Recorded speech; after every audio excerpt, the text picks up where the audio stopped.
أعوذ بالله من الشيطان الرجيم. بسم الله الرحمن الرحيم.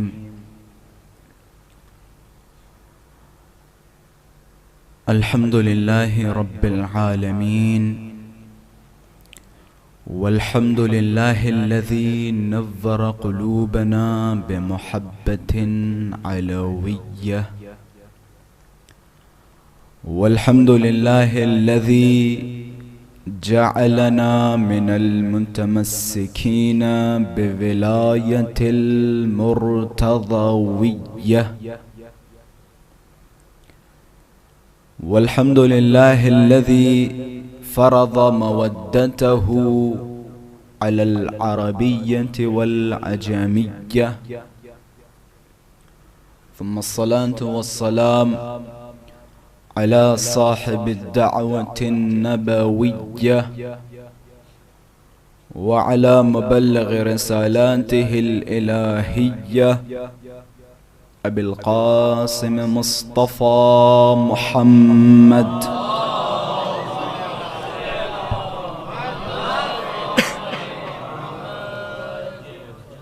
اللهم صل وسلم وزد وبارك على صاحب الدعوة النبوية والسولة الحيدرية والعصمة الفاطمية والحلم الحسنية والشجاعة الحسينية والعبادة السجادية والمعاصر الباقرية والآثار الجعفرية والعلوم الكاظمية والحجج الرضوية والجود التقوية والنقابة النقوية والهيبة العسكرية الهيبة الإلهية الحجة القائمية.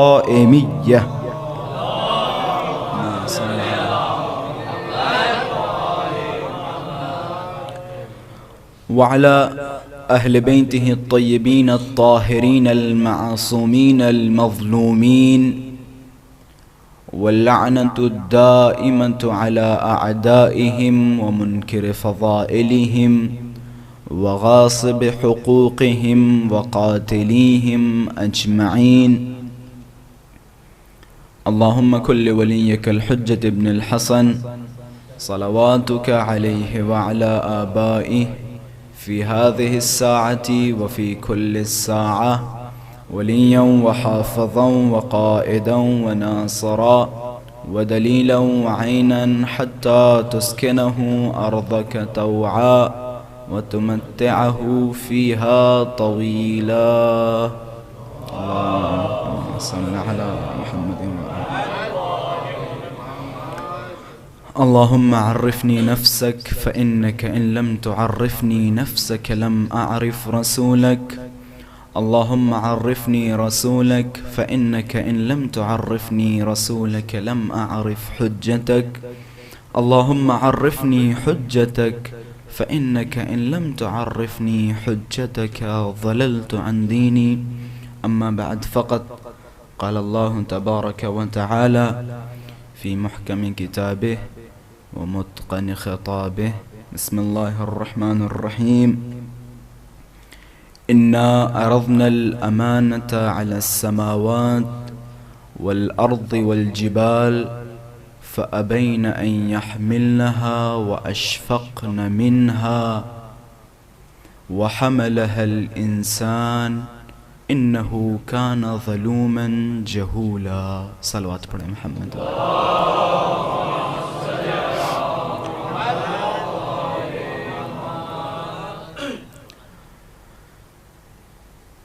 امام زمان عجل الله تعالی فرجه الشریف کی سلامتی. اللهم صل على محمد وآل محمد. اور حضرت کے فرج میں تعجیل اور شیعیان حیدر کرار کی جان، مال، عزت و آبرو کی حفاظت اور آپ سب اپنی سلامتی کے لیے باواز بلند صلوات پڑھیں محمد.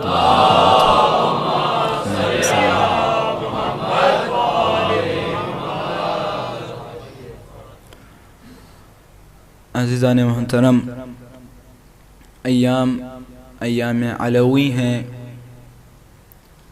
شہادت امیر المؤمنین علیہ السلام کی تعزیت امام زمان کی خدمت میں عرض کرتے ہیں ہم سب کی طرف سے، اور تمام شیعیان حیدر کرار، مولا کے چاہنے والے، مولا سے وابستگان کی خدمت میں تعزیت پیش کرتا ہوں، اور امام زمان عجل اللہ تعالی فرجہ الشریف کی خدمت میں بالخصوص، کیونکہ وارث خون امام حسین، وارث خون امام علی، وارث اہل بیت علیہم السلام ہے۔ ہمارا رواج یہ ہے کہ جب بھی کسی کے گھر سے کوئی مرتا ہے یا شہید ہوتا ہے تو اس کے گھر والوں کو سب سے پہلے تعزیت دی جاتی ہے۔ اسی طرح ہم سب سے پہلے صاحب عزا، صاحب مجلس، صاحب نوحہ خوانی، صاحب ماتم امام زمان کی خدمت میں تعزیت پیش کرتے ہیں، اور خداوند متعال سے توفیق طلب کرتے ہیں، پروردگارہ جس طرح تو نے اب تک ہمیں ولایت علی پہ قائم و دائم رکھا، اسی طرح ہمیں مرتے دم تک ولایت علی پہ قائم و دائم رکھ۔ میں نے بارہا یہ بیان کیا تھا کہ ہمارا علی کی ولایت سے متمسک رہنا، علی علی کرنا، یا یوم شہادت پہ علی کے لیے آنسو بہانا، علی کا درد اپنے دل میں لینا، یہ ساری کی ساری ہماری ذاتی خوبیاں نہیں ہیں، یہ توفیق ہے، یا پھر ہمارے اجداد نے بہت اچھے کام کیے ہوں گے کہ جن کی وجہ سے آج ہم سب کے دلوں میں جو دل ہے وہ علی کے لیے دھڑک رہا ہے۔ میں نے بارہا اس سے پہلے بھی بیان کیا تھا، وَإِلَّا انسان، ہم بھی انسان ہیں، وہ بھی انسان ہیں، ہم بھی علی کی محبت کے دعوے دار ہیں، فلاں اور غیر بھی علی کی محبت کے دعوے دار ہیں، لیکن دعویٰ اسی کا ثابت ہوتا ہے اگر کوئی دعویٰ کرنے والا دعویٰ کرے کہ ہم آپ سے بہت پیار کرتے ہیں، ہم آپ سے بڑی محبتیں کرتے ہیں، کیونکہ ظاہر سی بات ہے انسان کا دعویٰ ہے۔ اب اگر آپ کو پہچاننا ہو کہ یہ دعویٰ صحیح ہے یہ غلط، تو آپ دیکھیں کہ آپ کی مشکلات میں یہ آپ کے ساتھ کھڑا ہے یا نہیں۔ وہ افراد جو علی کے قصات جنگ بدر نقل کر رہے ہیں، جنگ خندق نقل کر رہے ہیں، جنگ خیبر نقل کر رہے ہیں، اب دیکھنا یہ ہے کہ اگر آپ جاننا چاہتے ہیں کہ یہ علی والے ہیں یا نہیں، تو دیکھیں کیا یہ شہادت علی نقل کر رہے ہیں، کیا یہ علی کی شہادت پہ محزون ہیں، کیا یہ علی کے غم میں غمگین ہیں، کیا یہ رسول اللہ کے غم میں غمگین ہیں۔ اگر غموں میں، اگر عزاؤں میں شرکت کر رہے ہیں، عزا منا رہے ہیں، تو طبعاً یہ مولا کے چاہنے والے ہیں، اس میں کوئی شک نہیں۔ لیکن اگر، کیونکہ ایمان کی 3 قسمیں ہیں، ایمان کا تعلق زبان سے ہے، ایمان کا تعلق افعال سے ہے، اور تیسرا ایمان کا تعلق دل سے ہے۔ سب سے گہرا تعلق اگر ایمان کا کسی چیز سے ہے تو وہ ہے دل۔ وہ انسان کہ جس کا دل ولی خدا کی شہادت پر محزون نہ ہو، وہ مومن نہیں، وہ حالت ایمان پہ نہیں ہے، کیونکہ ایمان کا سب سے گہرا تعلق دل سے ہے۔ وہ دن کہ جس دن ولی خدا کو، خدا کے ولی کو شہید کیا گیا، خدا کے ولی کے ساتھ مظالم ڈھائے گئے، اگر اس دن پہ لوگوں کے قلب محزون نہ ہو تو اس کا ایمان سے کوئی تعلق نہیں۔ وہ انسان جو ان کے اوپر ہوئے مظالم کو بیان نہ کرے، ان پر ہوئے مظالم لوگوں کو نہ بتائے، یقیناً اس کا تعلق علی سے نہیں ہے، کیونکہ روایت ہے حضرات معصومین فرماتے ہیں من لم يعرف سوء ما اوتی الینا من ظلمنا وذهاب حقنا فهو شریک فیما ولینا به، جو بھی ہم پر ہوئے مظالم کے بارے میں نہ جانے، ان لوگوں کے بارے میں نہ جانے کہ جنہوں نے ہم پر ظلم و ستم ڈھائے، جنہوں نے ہمارا حق چھینا، اگر ان کے بارے میں جو بھی نہ جانے تو وہ انہی لوگوں کے ساتھ شریک ہے جنہوں نے ہم پہ ظلم و ستم ڈھائے۔ اب یہ ہمارا فریضہ ہے کہ ہم جانیں کن لوگوں نے امیر پہ ظلم ڈھائے، کن لوگوں کی وجہ سے حضرت امیر خون روئے، کن لوگوں کی وجہ سے حضرت امیر نے مسجد میں آنا چھوڑا، کن لوگوں کی وجہ سے حضرت نے 25 سالہ خاموش زندگی اختیار کی۔ آخر یہ فریضہ ہے یا نہیں؟ ہمارا فریضہ ہے۔ ہمارا فریضہ صرف یہ نہیں، بے شک ہمارے یہاں فضائل سب سے بہترین، سب سے اونچا مقام اگر کسی چیز کا ہے تو وہ ہے فضیلتوں کے بیان کرنے کا، سلمنا، قبول ہے، لیکن اس کا مطلب یہ نہیں کہ ہم علی کی خاموش 25 سالہ زندگی سے غافل ہو جائیں۔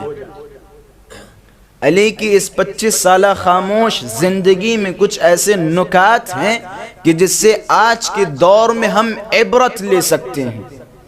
آج جو ہم نمازوں میں کھڑے ہوتے ہیں اور کھڑے ہونے کے بعد جیسے ہی نماز ختم ہوتی ہے اللہم کل ولیک الحجت شروع ہو جاتے ہیں، اللہم عجل لولیک الفرج، یا صاحب الزمان یا ابن الحسن العسکری عجل علی ظہورک، ظہور کی دعائیں کر رہے ہیں، دعوے کر رہے ہیں۔ کیوں امام زمان تشریف نہیں لا رہے ہیں؟ کبھی سوچ رہے ہیں ہم کیوں آج ہمارے وقت کا امام جو کہ موجود ہے ہمیں دیکھ رہا ہے، ہماری ایک حرکت سے غافل نہیں ہے؟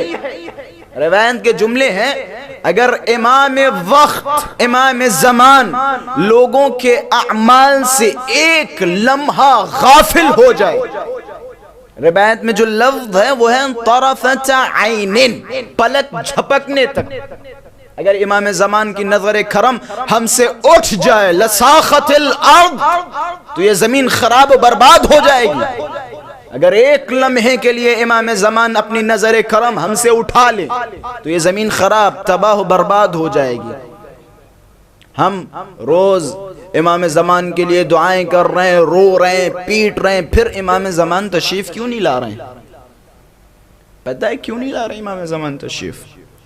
کیونکہ اہل بیت کے ساتھ ایک حادثہ ہو چکا ہے۔ اگر آپ لوگوں کو یاد ہو تو اہل بیت کے ساتھ ایک حادثہ ہو چکا ہے جہاں لوگوں نے 18,000 خط لکھے بلانے کے لیے امام حسین کو، وہاں 7 کتنوں نے دیا۔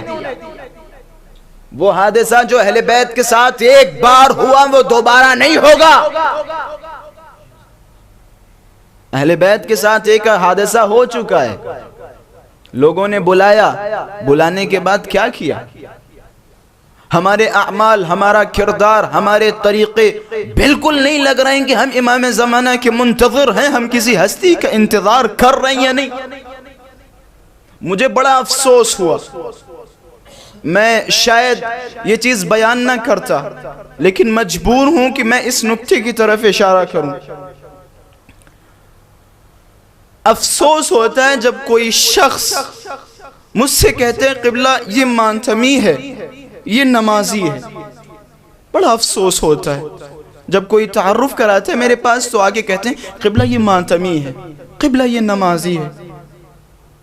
کیسی تقسیم کر دی ہے آپ نے؟ مگر ہمارے یہاں ماتم اور نماز الگ الگ چیزیں ہیں۔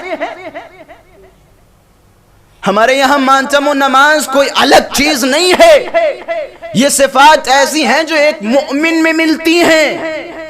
ایسا نہیں کوئی انسان، ایک ماتم کوئی الگ صفت ہے جو نمازی میں نہیں ہے، ایک نماز ایک الگ صفت ہے جو ماتمی میں نہیں ہے۔ غلط فہمی ہے لوگوں کی۔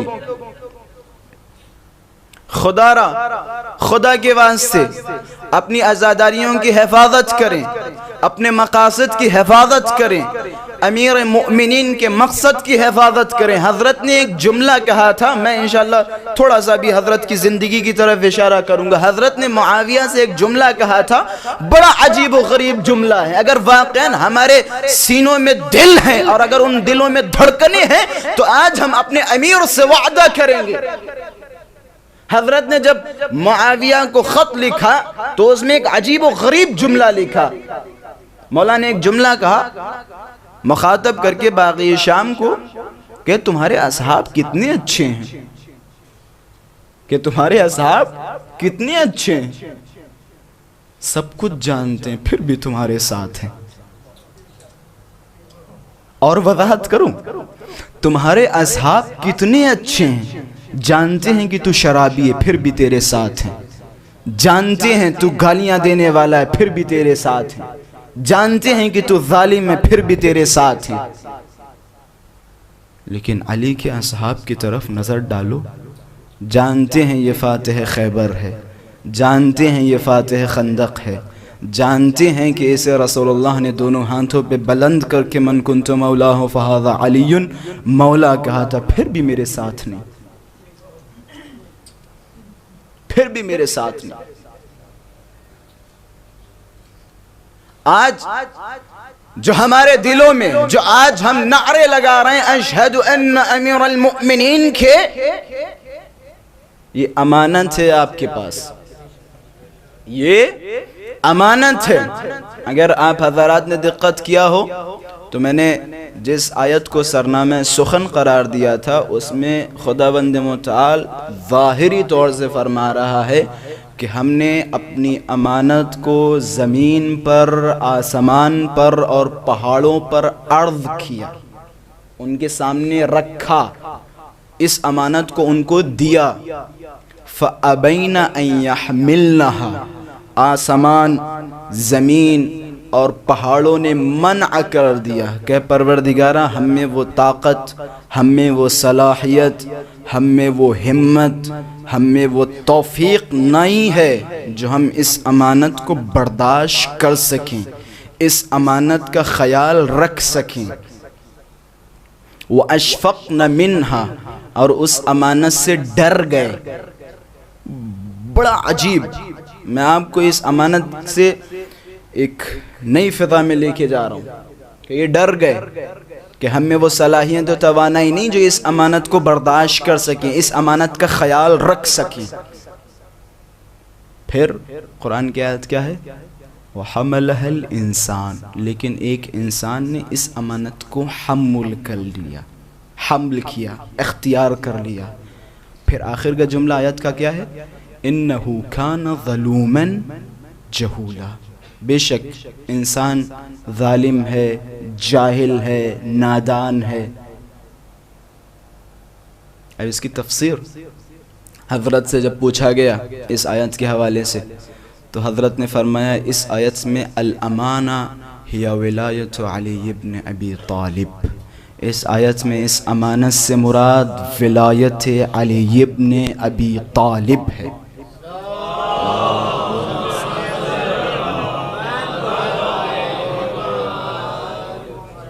وہ جو دوسرا جملہ ہے نا، ایک جملے کی وضاحت آپ کے سامنے فی الحال ہوئی، وہ کیا ہے؟ امانت سے مراد ولایت علی ابن ابی طالب۔ اپنے ذہنوں میں آیت کے دوسرے جملے کو رکھیے گا، وَحَمَلَهَا الْإِنسان، اس انسان نے حمل کیا اس امانت کو، یہ اپنے ذہنوں میں محفوظ رکھیے گا، انشاءاللہ آخر میں اس کی وضاحت کروں گا۔ یہ کیا ہے؟ امانت کیا ہے؟ ولایت علی ہمارے لیے امانت ہے۔ آپ زیارت جامعہ کبیرہ پڑھتے ہیں ماشاءاللہ سے، زیارت جامعہ کبیرہ ہمارے یہاں علماء فرماتے ہیں شیعوں کی ABCD ہے، الف با تشیع، یعنی یہ وہ زیارت ہے کہ جس کے بارے میں ہر شیعہ کا فریضہ یہ ہے کہ اس زیارت سے آشنا ہو، اس کے ترجمے سے واقف ہو، اسے روز پڑھے، اس میں جو معارف ہیں، میرے خیال سے اگر ساری زیارتوں کو حذف کر دیا جائے، مجھے صرف ایک زیارت دے دی جائے تو میں اپنی توحید بھی اسی زیارت سے ٹھیک کر لوں گا، نبوت بھی اسی زیارت سے ٹھیک کر لوں گا، امامت و ولایت بھی اسی زیارت سے ٹھیک کر لوں گا، کیونکہ یہ ایک ایسی زیارت ہے کہ جس میں تمام اصول دین موجود ہیں۔ اہل بیت کے کلام میں. اسی زیارت میں ایک جگہ پہ ہم خطاب کرتے ہیں, اہل بیت سے کہتے ہیں السلام علیکم یا اہل بیت النبوہ ومعدن الرسالہ ومختلف الملائکہ الی ما شاء اللہ. پھر آخر میں بیچ زیارت میں ایک جملے ہیں, کہتے ہیں انتم, آخر کے جو جملے ہیں وصراطہ المستقیم, اس طریقے سے آپ اللہ کے مستقیم راستہ ہیں, آپ وشہداء دار الفناء وشفعاء دار البقاء والرحمت الموصولہ والآیت المخزونہ, اللہ کی پوشیدہ آیتیں آپ ہیں, نشانیاں آپ ہیں, جو ہم میں اور خدا کے درمیان رحمت ہے وہ اس کا واسطہ اور فاصلہ آپ ہیں, آپ کے ذریعے سے ہم تک رحمتیں پہنچتی ہیں. اس طریقے کی بہت سارے الفاظ ہیں جنہیں کہنے کے بعد آخر میں ہم کہتے ہیں وَأَنْتُمْ امانات اللہ المحفوظہ والامانۃ المحفوظہ. ہم خطاب کرتے ہیں کہ آپ خداوند متعال کی محفوظ شدہ امانت ہیں. میں بہت ہی رب دے رہا ہوں ایک ایک جملے کا, اگر آپ سمجھیں گے تو بہت ہی محظوظ ہوں گے کہ آپ اللہ کی محفوظ شدہ امانت ہیں. یہاں پہ ایک اصول کا قاعدہ ہے جسے میں جاری نہیں کروں گا, نتیجہ آپ کے سامنے اصولی نتیجہ ہے. علامہ حلی رحمت اللہ علیہ اس جملے کے نیچے فرماتے ہیں کہ یہاں پہ ترجمہ یہ نہیں ہے کہ آپ خدا کی محفوظ شدہ امانت ہیں, بلکہ یہاں پہ ترجمہ یہ ہے کہ والامانۃ المحفوظہ یعنی ای الامانۃ التي یجب علی الناس حفظها, یعنی آپ خدا کی ایک ایسی امانت ہے کہ جس کے بارے میں لوگوں پر واجب ہے کہ وہ اس امانت کی حفاظت کریں, کہ آپ خدا کی وہ امانت ہیں کہ جس کے بارے میں لوگوں پر خدا نے واجب کیا ہے کہ اس امانت کی حفاظت کریں. ہم اور آپ امانت ولایت کی حفاظت, ہماری کیا حیثیت ہے, ہماری کیا اوقات ہے کہ ہم ولایت علی کی حفاظت کریں. عجب. خوب, یہاں سب سے پہلا سوال یہ ہوگا, ہر عقل مند کے ذہن میں سوال یہ ہوگا, من این اتت هذه الامانہ, هل هي امانت السماویہ ام هي امانت الارضیہ. یہ امانت آئی کہاں سے, آخر یہ امانت ہے کہاں کی؟ یہ امانت زمینی امانت ہے یا آسمانی امانت ہے؟ امانت یعنی کیا؟ امانت یعنی کسی کو آپ نے کوئی چیز دی اور اس سے طلب حفاظت کی, اسے کہتے ہیں امانت. میں نے آپ کو مثال کے طور پہ موبائل دیا رکھنے کے لیے امانت کے طور پہ, گویا میں نے آپ سے کچھ طلب کیا ہے. وہ کیا طلب کیا؟ اس کی حفاظت. خدا قرآن میں کیا کہہ رہا ہے؟ ان اللہ یأمرک ان تؤدوا الامانات الی اہلھا. خدا نے آپ کو حکم دیا ہے کہ امانتوں کو ان کے اہل تک پہنچاؤ, جو صاحب امانت ہے اس تک پہنچاؤ. شاید میرے خیال سے تھوڑا مقدمہ سخت و ناگوار گزرا ہے آپ حضرات پر, لیکن نتیجہ انشاءاللہ سمجھیں گے. تو امانت کی ایک جو امانت کا معنی ہے وہ یہی کہ اگر آپ کسی کو امانت دے رہے ہیں تو اس سے طلب حفاظت کر رہے ہیں, اس سے ہم طلب کر رہے ہیں کہ آپ اس کی حفاظت کیجئے. خداوند متعال فرما رہا ہے کہ ہم نے امانت تمہارے درمیان دی, تم نے اس امانت کو قبول کیا, یعنی ہم نے قبول کیا کہ پروردگارہ ہم اس امانت کا خیال رکھیں گے. خوب, اب سوال یہاں سے جو میرا مورد بحث, من این انتت هذه الامانہ, یہ امانت آئی کہاں سے, یہ امانت ہے کیا؟ آیا یہ امانت آسمانی امانت ہے یا زمینی؟ یا دوسرے الفاظ میں کہوں, امیر المؤمنین مخلوق زمینی ہے یا مخلوق آسمانی؟ اب سمجھے, امیر المؤمنین مخلوق زمینی ہے یا مخلوق آسمانی؟ روایتیں بہت زیادہ ہیں, آپ نے ماشاءاللہ سے بہت ساری روایتیں سن رکھی ہیں. کننا نورا بین یدی رب العالمین, ہم خدا کے پاس نور تھے. ففتق النور نورین, خدا نے نور کے دو ٹکڑے کیے. ایک نور سے محمد و علی کو پیدا کیا، دوسرے نور سے زمان و مکان کو پیدا کیا۔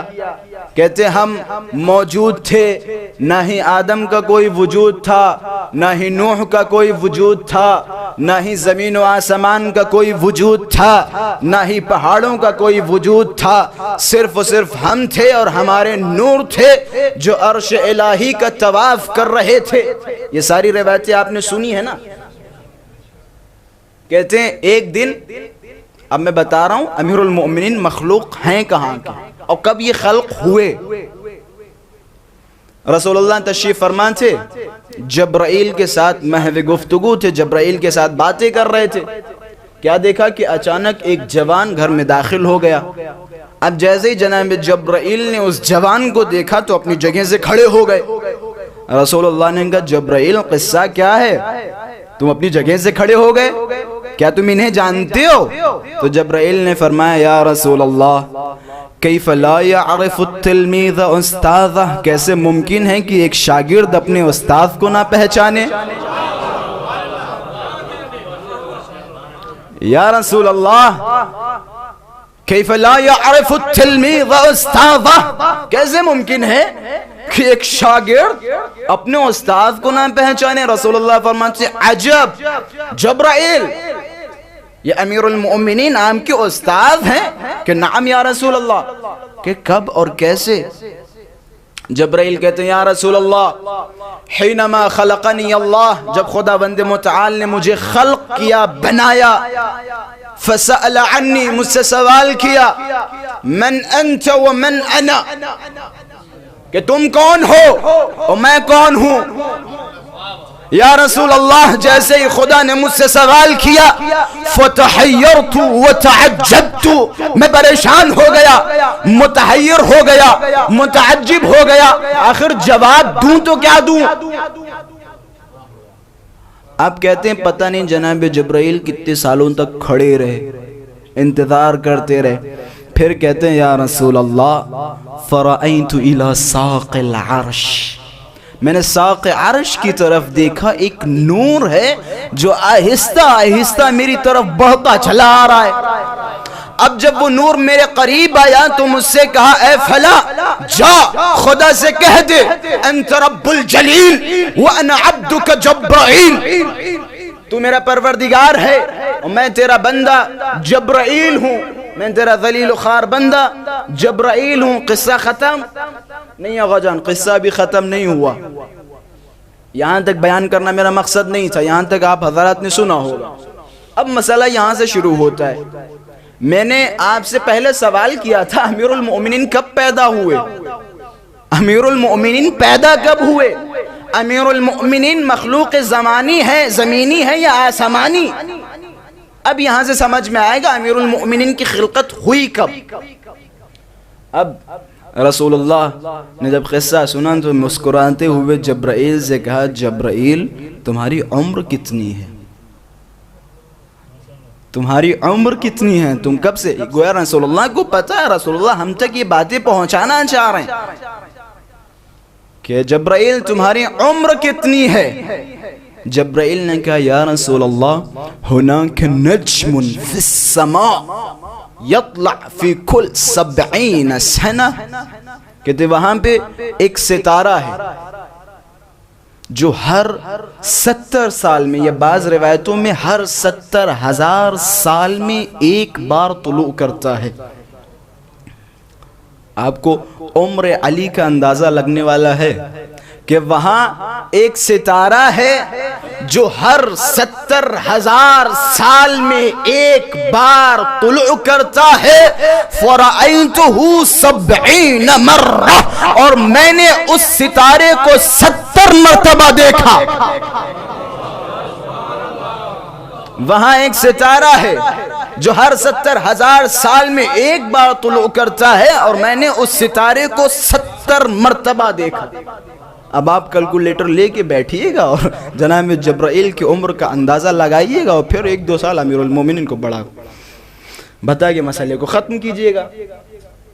کیونکہ امیر المؤمنین جب جناب جبرائیل کی خلقت ہوئی، امیر المؤمنین کا نور موجود تھا، کیونکہ جبرائیل خود کہہ رہے ہیں میں نے دیکھا جب خدا نے مجھے پیدا کیا، مجھ سے سوال کیا، میں متحیر رہ گیا، پھر خدا نے کہا، پھر میں نے دیکھا کہ ایک ستارہ، ایک نور میری طرف آیا اور مجھے بتایا ایسا ایسا ہے۔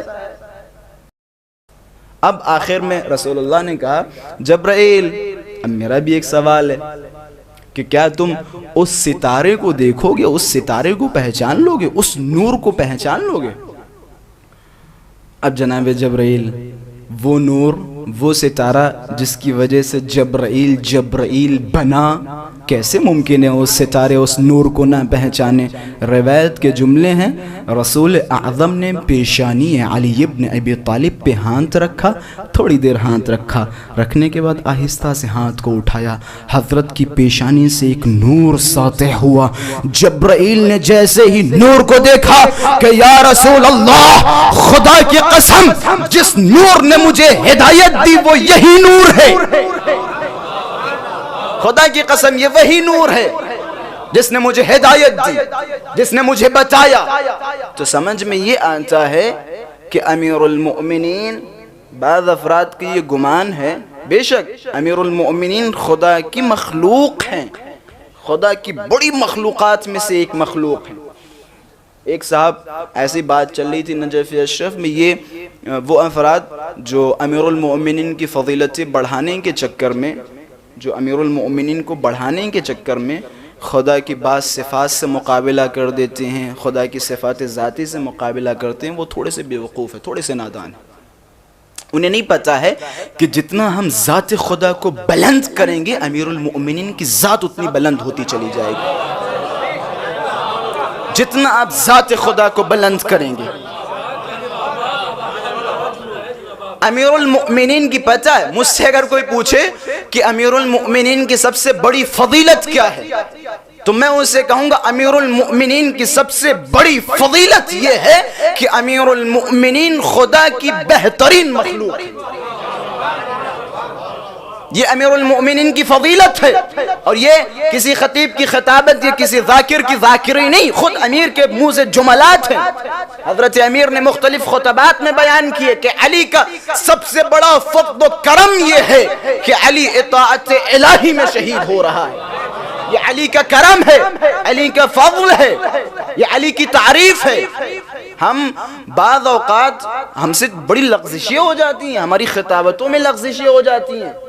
بے شک علی کی فضیلتوں میں کوئی شک نہیں ہے۔ میرا خود ذاتی عقیدہ ہے، مرحوم آیت اللہ بروجردی صاحب سے پوچھا گیا کہ قبلہ ممبر پہ آپ کا کیا عقیدہ ہے، سب سے زیادہ کس چیز میں ثواب ہے؟ تو مرحوم آیت اللہ بروجردی صاحب نے فرمایا کہ عقیدہ کیا، حتمی و پکی بات ہے، ممبر پہ سب سے زیادہ اگر کسی چیز کا ثواب ہے تو وہ فضیلت علی بیان کرنے کا، اس میں کوئی شک نہیں، اس میں کوئی شک نہیں۔ آج لوگ جو ہے مشکوک ہو جاتے ہیں، کشمکش میں پڑ جاتے ہیں، قبلہ وہ فضائل علی فضائل علی فضائل علی، اما ہم کیا، رسول اللہ سے کہو۔ رسول اللہ فرماتے ہیں جبرائیل نازل ہوئے، جبرائیل نے کہا ان اللہ یأمرک ان تقوم بتفضیل علی ابن ابی طالب خطیبا علی اصحابک۔ رسول اللہ فرماتے ہیں ایک دن جبرائیل نازل ہوئے، جبرائیل نے میری طرف خطاب کیا اور فرمایا یا نبی، خداوند متعال نے آپ کو حکم دیا ہے کہ آپ اپنے اصحاب کے درمیان جا کے خطیبانہ انداز میں فضیلت علی بیان کریں۔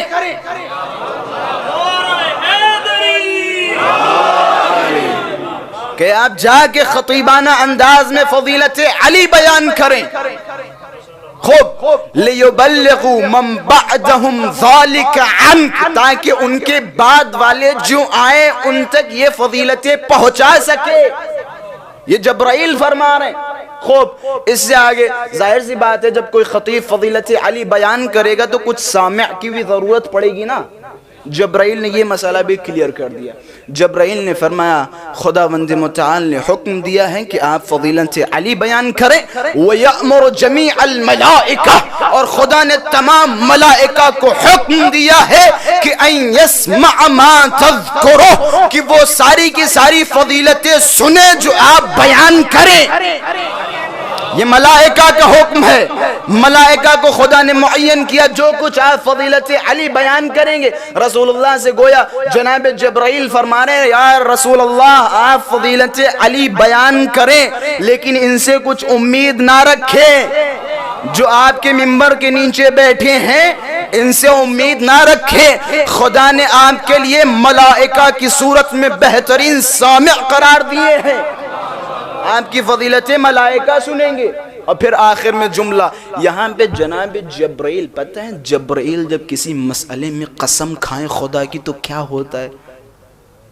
یہ میں نہیں ہوں جو میں قسم، خدا کی قسم ایسا ہے، خدا کی قسم. ہماری زبانوں پہ تو خدا کی قسم 24 گھنٹے رہتی ہے. یہ ہماری اور آپ کی قسمیں نہیں ہیں، یہ جبرائیل کی قسم ہے. اور جبرائیل کی قسم یعنی حتمی مہر لگا دی جبرائیل نے. جبرائیل کہتے ہیں واللہ یأمرک یا محمد. اور خداوند متعال نے، جبرائیل قسم کھا کے فرماتے ہیں اور خداوند متعال نے آپ کو حکم دیا ہے اے محمد ان من خالفک فی امرہ فلہ النار ومن اطاعک فلہ الجنہ. اے محمد خدا نے حکم دیا ہے کہ آپ فضیلت علی ان کے درمیان بیان کریں اور یاد رکھیں جو بھی آپ کی اس کام میں آپ کی مخالفت کرے خداوند متعال نے آتش جہنم اس کے لیے معین کر کے رکھا ہے، اور جو بھی آپ کی اطاعت کرے خدا نے اسے جنتوں کی بشارت دی ہے. جو بھی فضیلت علی میں مخالفت کرے خدا نے اس کی جائے گاہ، اس کی منتہا جہنم قرار دی. جو بھی اس کام میں آپ کی اطاعت کرے خدا نے اسے جنتوں کی بشارت دی ہے. تو خلاصہ کہنے کا مطلب یہ ہے کہ ہمارے یہاں فضیلتوں میں کوئی کبھی بھی آپ جب مثال کے طور پہ آپ اگر کچھ پڑھوانا چاہ رہے ہیں، کچھ کہنا چاہ رہے ہیں تو اپنے الفاظ میں تھوڑی سی تبدیلی رکھیں. کسی چیز کو ثابت کرنے کے لیے کسی چیز کو گھٹانے کی کوشش نہ کریں. مثال کے طور پہ ہمارے یہاں بعض افراد ماتم و مجلس کو بڑھانے کے لیے نماز کو گرا دیا، بعض افراد نماز کو بڑھانے کے لیے ماتم و مجلس کو گرا دیا. دونوں غلط. آپ کسی چیز کو بڑھانے کے لیے کسی چیز کو گرا نہیں سکتے. ماتم کی بھی فضیلتیں ہیں، نماز کی بھی فضیلتیں ہیں، مجلسوں کی بھی فضیلتیں ہیں، روزوں کی بھی فضیلتیں ہیں، اس میں کوئی شک نہیں. یہ بھی فضیلتیں اہل بیت سے نقل ہوئیں اور وہ بھی فضیلتیں اہل بیت سے نقل ہوئیں. اگر آپ اہل بیت کے پیروکار ہیں تو ان فضیلتوں کو بھی قبول کریں اور ان فضیلتوں کو بھی قبول کریں. وہ انسان جو ان فضیلتوں کو قبول کرے ان فضیلتوں کو چھوڑے وہ کیا علی کا پیروکار ہے؟ اس کے صرف دعوے ہیں. بعض افراد کی یہ جملے ہوتے ہیں، آج فی الحال آج کے دور میں یہ زیادہ جملات سننے میں آ رہے ہیں کہ علماء کچھ کر نہیں رہے ہیں، علماء کی کاوشیں اچھی نہیں ہیں، علماء کی کوششیں اچھی نہیں ہیں. جو بھی فتنہ و فساد زمانے میں دیکھا جا رہا ہے، جتنے بھی اختلاف دیکھے جا رہے ہیں اس میں سب سے پہلے اگر کسی کا نام آتا ہے علماء کی خامی ہے، علماء کی کمی ہے. اگر جان علماء کی کوئی خامی نہیں، علماء بھی آپ اور ہم میں سے ہیں، علماء بھی آپ اور ہم میں سے ہیں. علماء کوئی ایسا نہیں کسی کوئی عصمت کی ڈگری لے کے آئے ہیں، کوئی ایسا نہیں ہے معصومیت کی ڈگری لے کے آئے، وہ بھی ہم میں سے ہیں. ممکن ہے تو اس میں بھی آپ سارے علماء کو ایک فہرست میں نہیں رکھ سکتے، سارے علماء کو ایک فہرست میں نہیں رکھ سکتے، یا کسی کو دیکھ کے آپ کسی دوسرے کا قیاس نہیں لگا سکتے. اور رہی بات اختلافات کی اور اس زمانے کی، تو اس زمانے کو امیر المؤمنین سے اچھا نہ ہی کبھی حاکم مل سکتا ہے، نہ ہی کبھی عالم مل سکتا ہے، اور نہ ہی عادل. اب ہم اور آپ چلتے ہیں امیر المؤمنین کے زمانے میں، کیا اس سے بہتر کوئی حاکم تھا؟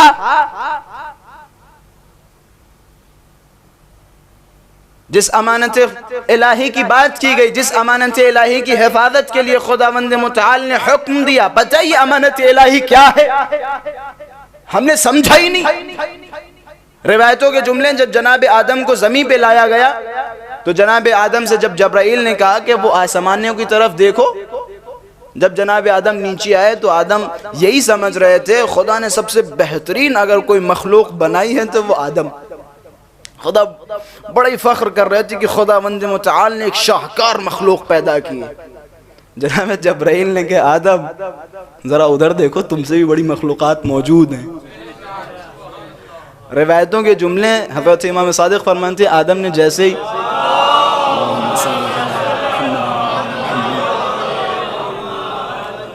حضرت آدم نے آسمان کی طرف دیکھا، عجب اتنی نورانی. روایتوں کے جملے امام صادق فرماتے ہیں آدم کے دل میں تھوڑی سی تمنا ہوئی، تھوڑی سی آدم نے تمنا کی پروردگارا کاش میرا بھی یہ مقام ہوتا، میری بھی یہ منزلت ہوتی. حضرت چھٹے امام فرماتے ہیں جیسے ہی جناب آدم نے یہ تمنا کی، جبرائیل نے کہا یا آدم ایاک ان تتمنى مکانہ، خبردار ان کے مقام و منزلت کے دعویٰ نہ کرنا، ان کے مکان و منزلت کی تمنا مت کرنا. خدا نے یہ مقام و منزلت مختص کی ہے کچھ ہستیوں کے لیے، ان کے مکان کی تمنا نہ کرنا. اور پھر کہتے ہیں ثم خطب اللہ الی جمیع خلقہ، پھر خداوند متعال نے تمام مخلوقات کی طرف خطاب کیا اور فرمایا ایاکم فمن ادعا منکم منزلتہم ومحلہم من عظمتہ لعذبتہ عذابا یستغیث منہم اہل النار. خبردار تم میں سے جس نے بھی ان کے مکان و منزلت کا دعویٰ کیا، تم میں سے جس نے بھی ان کی عظمت کا دعویٰ کیا، تو میں اسے ایسے عذاب میں مبتلا کروں گا. عذبتہ عذابا یستغیث منہم اہل النار، اہل نار جہنمی پناہ مانگیں گے جس نے بھی اس مقام اس منزلت کا دعویٰ کیا. اب میں بس آپ کو آپ کی منزل کی طرف لے کے آنا چاہ رہا ہوں.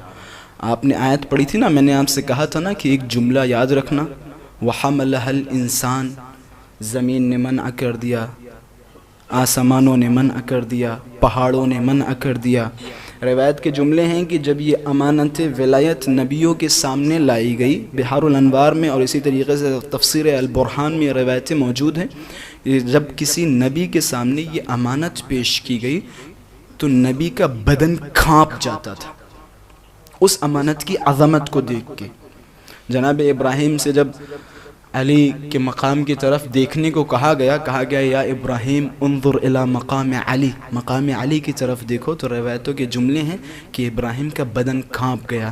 جناب ابراہیم نے یہ نہیں کہا کہ پروردگارہ مجھے ان جیسا مقام عطا فرما. روایت میں مولا فرماتے ہیں جناب ابراہیم نے کہا یا رب اجعلنی من شیعتہ، پروردگارہ ان کے شیعوں میں قرار دے، ان کے شیعوں میں قرار دے. یہ ابراہیم کی تمنا تھی. پتہ ہے جناب عیسیٰ کو روح اللہ کیوں کہتے ہیں؟ حضرت فرماتے جناب عیسیٰ کو روح اللہ اس لیے کہتے ہیں لکثرت صلاتہ علی محمد و آل محمد، کیونکہ یہ محمد و آل محمد پہ بڑی زیادہ صلوات بھیجا کرتے تھے.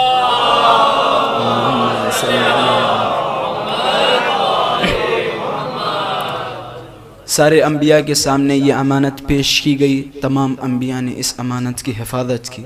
پھر یہ امانت رسول اللہ کے سامنے رکھی گئی، رسول اللہ نے بھی پوری زندگی اس امانت کی حفاظت کی.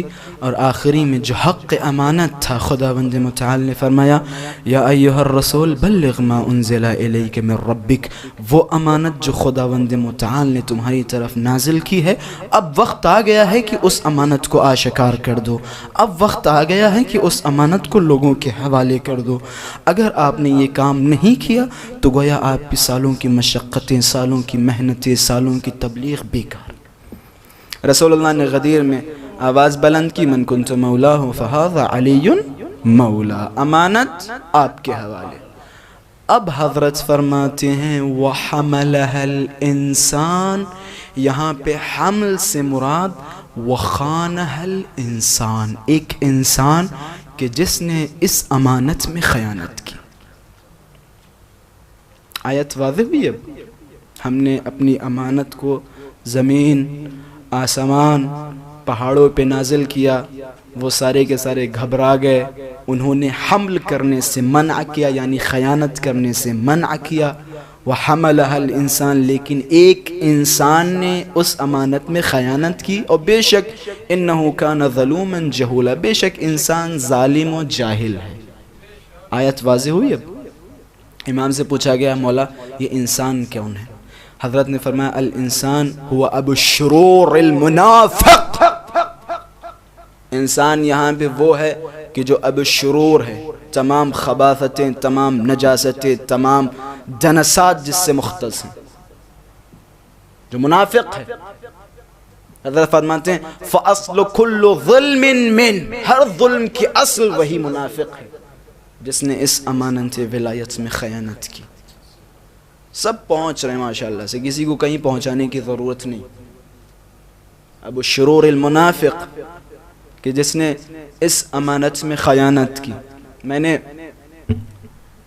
میرے خیال سے 4-5 دن یا دوسری یا تیسری مجلس میں بیان کیا تھا، بہت کم لوگ تھے، انہوں نے سنا تھا. امیر المؤمنین کی مظلومیت یہ نہیں کہ حضرت علی کو 19 رمضان کی صبح ضربت لگائی گئی، انہیں شہید کیا گیا، یہ بڑی چھوٹی مظلومیت ہے. حضرت علی کی مظلومیت پتہ ہے کیا ہے؟ حضرت علی کی مظلومیت یہ ہے، علامہ امینی صاحب فرماتے ہیں غدیر میں کم سے کم 60, 70, 80 ہزار لوگ تھے اور زیادہ سے زیادہ 1.25 لاکھ کا مجمع تھا. اگر ہم ایک عدد توافق کریں، اگر دونوں چیزوں کو جمع کریں تو 100,000 کہہ سکتے ہیں. 1 لاکھ کا مجمع تھا کہہ سکتے ہیں، جبکہ 1.25 لاکھ کا ہمارے پاس بہت ساری کتابیں اور متعدد روات و محدثین نے نقل کیا ہے کہ 1.25 لاکھ کا مجمع تھا. خیر ہم 1 لاکھ مانتے ہیں. علامہ امینی صاحب فرماتے ہیں کہ غدیر جہاں علی کی ولایت کی گواہی 1.25 لاکھ لوگوں نے سنی تھی یا 1 لاکھ لوگوں نے سنی تھی، علی کی مظلومیت کی انتہا یہ ہے کہ جب آج ہم کتابیں اٹھاتے ہیں تو ہمیں 100 سے زیادہ راوی حدیث نہیں ملتے. اس حدیث کے صرف و صرف 100 راوی، یعنی کیا؟ یعنی ہر 1000 میں سے 1 آدمی نے اس روایت کو نقل کیا. مظلومیت ہے علی کی. علی کی اس سے زیادہ مظلومیت کیا ہو سکتی ہے؟ لوگ کہہ رہے ہیں وہ علی نے قیام اس لیے نہیں کیا کیونکہ وہ فلاں پریشانی تھی، علی یہ نہیں چاہتے تھے، علی وہ نہیں چاہتے تھے. تاریخ پڑھیں علی نے قیام کیوں نہیں کیا. علی نے خود اپنے منہ سے علت بیان کی کہ میں نے قیام کیوں نہیں کیا. حضرت نے فرمایا لو وجدت 40 ذوی عزم لناہضت القوم، اگر میرے پاس 40 جوان مرد ہوتے، 40 سپاہی ہوتے تو میں ان سے قیام کرتا، اپنا حق چھینتا. علی نے قیام کیوں نہیں کیا؟ کیونکہ علی کے پاس لوگ نہیں تھے. پتہ ہے لوگ کیسے تھے؟ لوگ ایسے تھے کہ علی کے پاس آئے اور آنے کے بعد کہ علی آپ قیام کریں، ہم آپ کے ساتھ ہیں، ہماری تلواریں آپ کے ساتھ ہیں. مولا نے کہا ٹھیک ہے، تم میرا دفاع کرنا چاہتے ہو، تم مجھ سے میرے ساتھ لڑنا چاہتے ہو، میرا حق دلوانا چاہتے ہو، ٹھیک ہے. کل ایسا کرو تم سب کے سب اپنے بال مڈوا کے آ جاؤ. کیا تھا؟ کچھ ہے؟ ہم جو اشخاص راہ علی میں اپنے بال نہ دے سکیں، کیسے ممکن ہے کہ وہ راہ علی میں اپنے سر دے دیں گے؟ اور پھر کہتے ہیں علی کی مظلومیت، علی نے قیام اس لیے نہیں کیا، اس لیے نہیں کیا. علی نے قیام صرف اور صرف اس لیے نہیں کیا کیونکہ علی کے پاس لوگ نہیں تھے. علامہ امینی صاحب فرماتے ہیں کہ میرے نزدیک علی کی سب سے بڑی مظلومیت، علی کی سب سے بڑی مظلومیت، علی کون؟ علی شجاع. کون علی؟ بہادر. جنگ خندق یاد ہے آپ کو؟ جنگ خیبر یاد ہے آپ کو؟ جنگ بدر، جنگ حنین، جنگ صفین، جنگ جمل، یہ ساری جنگیں اپنے ذہنوں میں رکھیں. وہ علی جس کی شجاعت کے قصے مائیں اپنے بچوں کو لوریوں میں سناتی تھی، وہ علی. کہتے ہیں اس علی کے جعل الحبل فی عنقہ ویجر الیہ، اس علی کے گلے میں رسی ڈال کے کھینچا گیا.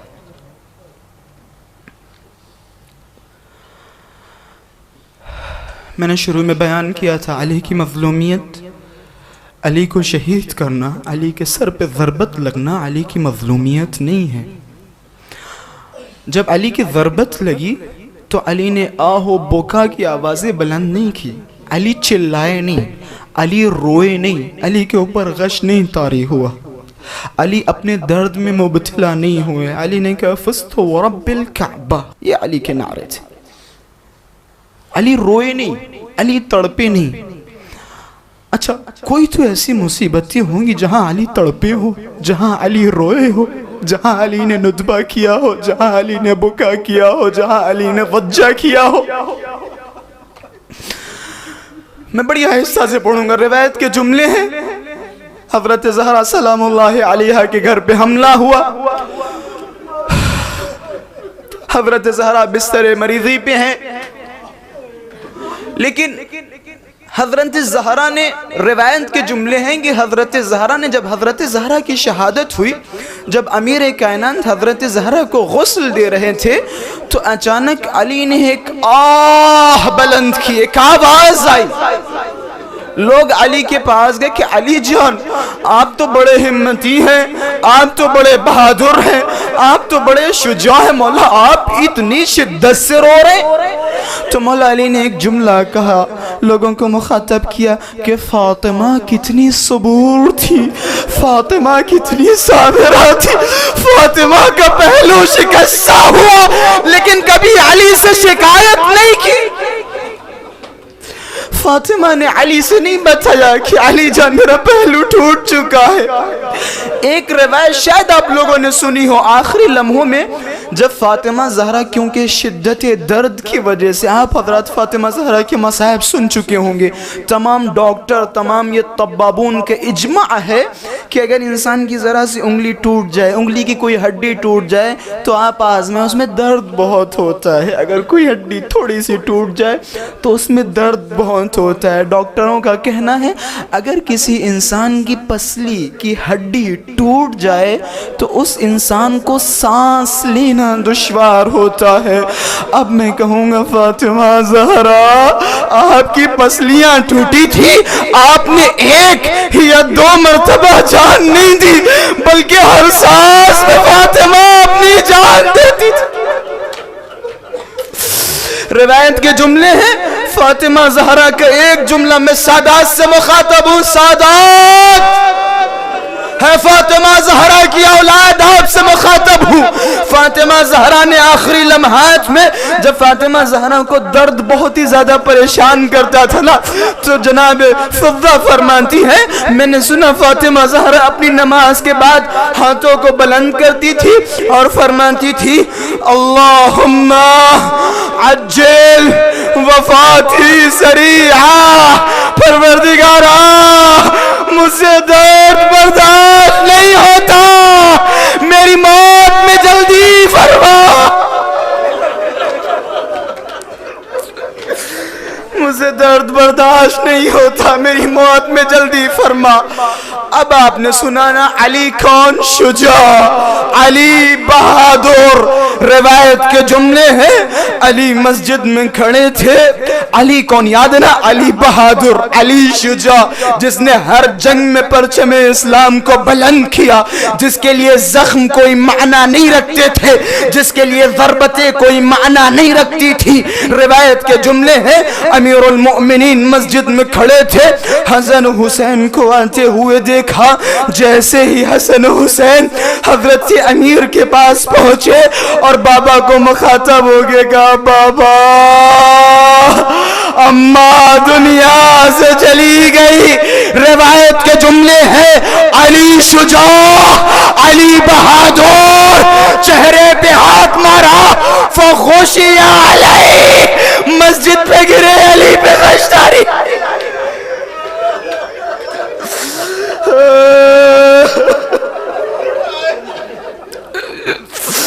علی پہ غشاری ہو گیا۔ روایت کے جملے آج کی شب علی کے گھر میں سب پریشان ہے، زینب پریشان ہے، ام کلثوم پریشان ہے، عباس پریشان ہے، حسین پریشان ہے۔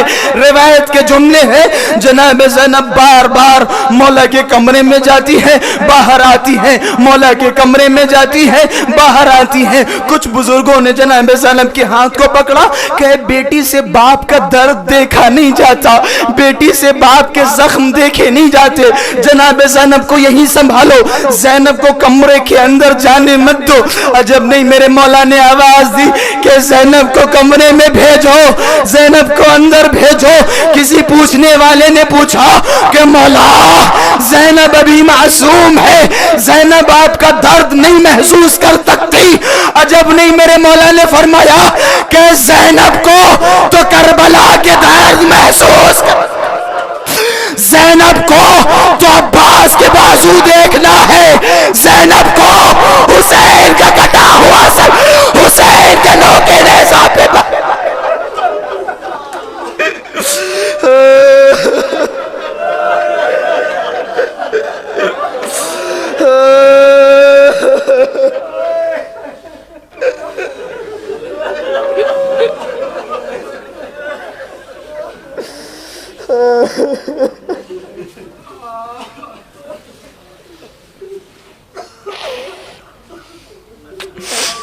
ألا لعنة الله على قوم الظالمين إنا لله وإنا إليه راجعون رضا بقضائه وتسليما لأمره۔ پروردگارہ ہماری اس مختصر سی عبادت کو قبول فرما، پروردگارہ ہمارے ان آنسوؤں کو رومال سیدہ میں جگہ عطا فرما، پروردگارہ ہمارے ان آنسوؤں کو قبول فرما، پروردگارہ امام زمان کو صبر جمیل عطا فرما، پروردگارہ امام زمان کے ظہور میں تعجیل فرما، اور ہم سب کو ان کے ناصر و انصار میں شمار فرما۔ ربنا تقبل منا انك انت السميع العليم۔